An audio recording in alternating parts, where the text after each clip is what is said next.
Hello, আসসালামু আলাইকুম। শখের খামার ফরিদপুর ইউটিউব চ্যানেল থেকে ছোট্ট একটা শর্ট ভিডিও নিয়ে চলে আসলাম। তো আজকে হচ্ছে আমার সোনালী সুপার হাইব্রিড মুরগির বাচ্চার বয়স হচ্ছে 26 দিন। তো 26 দিনের আপডেট জানাবো, আপনাদের সাথে শেয়ার করব যে কীভাবে কেমন আছে।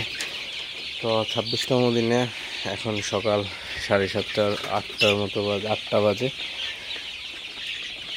তো সকালে পানি দিছি, আপনারা দেখতে পাচ্ছেন পানি পাগলের মতো পানি খাইতেছে। তো বাচ্চাগুলা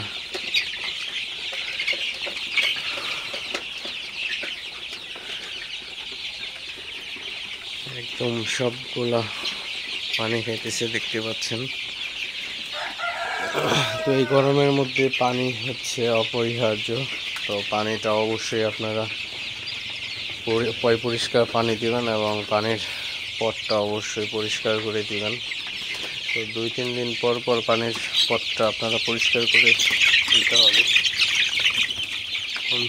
অপরিষ্কার জিনিসে দিলে আপনার ব্যাকটেরিয়া ছড়াইতে পারে। তো অবশ্যই সেক্ষেত্রে আপনারা পরিষ্কার পানির পাত্র পানি দিবেন। তো সেক্ষেত্রে আপনার মুরগির বাচ্চাও সুস্থ থাকবে এবং আপনার খামারে কোনো রোগবালাইও ছড়াবে না। তো অবশ্যই আপনারা পরিষ্কার পানির পাত্র দেওয়ার চেষ্টা করবেন। তো আমার খামারের ফুল ভিউ যদি আপনাদের সাথে একটু শেয়ার করি, আপনারা দেখতে পাচ্ছেন। তো আমি হচ্ছে 2 দিন পর পর পানির পাত্র পরিষ্কার করি এবং প্রত্যেক দিন 3 বার করে হচ্ছে ফ্রেশ পানি দিই। তো সেক্ষেত্রে আপনার মুরগির বাচ্চাগুলোর ব্যাকটেরিয়া ছড়ানোর কোনো ভয় থাকে না। তো পানি থেকে কিন্তু প্রচুর পরিমাণে ব্যাকটেরিয়া ছড়ায়, তো সেদিকে অবশ্যই খেয়াল রাখবেন। তো সামান্য ভুলের জন্য বড় ক্ষতি যাতে না হয় সেদিকে অবশ্যই খেয়াল রাখবেন, সচেতন থাকবেন।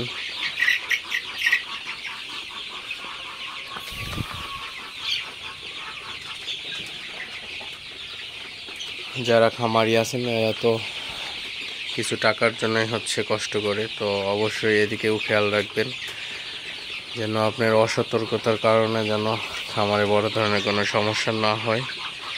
তো সেদিকে আপনারা অবশ্যই খেয়াল রাখবেন, সচেতন থাকবেন। যারা ভালো বোঝেন জানেন তাদের কাছ থেকে পরামর্শ নেবেন। তো পরামর্শ নিয়ে খামার করবেন। কোনো খামারি বিষয়ে কোনো জ্ঞান অর্জন ছাড়া কেউ হুট করে খামার করার চিন্তা ভাবনা করবেন না, তাহলে কিন্তু বড় ধরনের বিপদে পড়তে পারেন। তো আগে একটু জানবেন, বুঝবেন, তারপরে খামার করার চিন্তা ভাবনা করবেন, তাহলে আপনাদের তেমন একটা সমস্যা হবে না।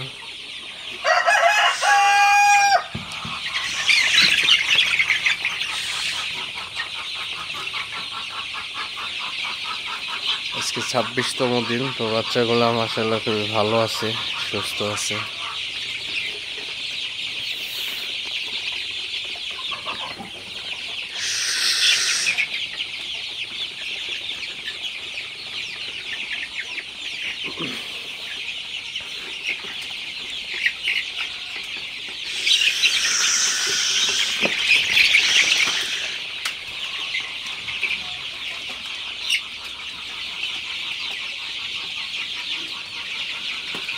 তো একটি খামারি সফলতা তখনই আসে যখনই খামারে হচ্ছে মুরগিগুলো সুস্থ থাকে, তখনই খামারির সফলতা আসে।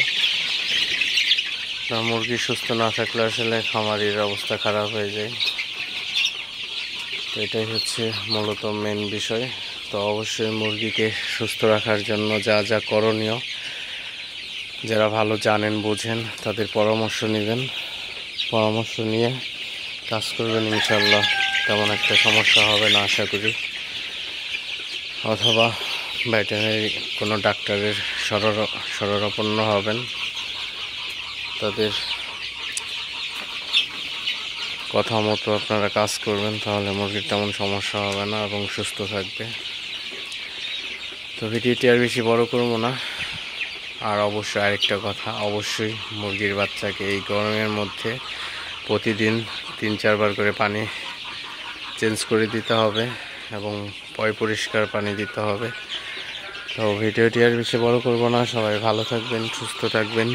শখের খামার ফরিদপুর ইউটিউব চ্যানেলটি অবশ্যই সাবস্ক্রাইব করবেন, লাইক করবেন, কমেন্ট করবেন এবং শেয়ার করে অন্য ভাইদের দেখার সুযোগ করে দিবেন। তো দেখা হবে অন্য কোনো নতুন ভিডিওতে। আল্লাহ হাফিজ।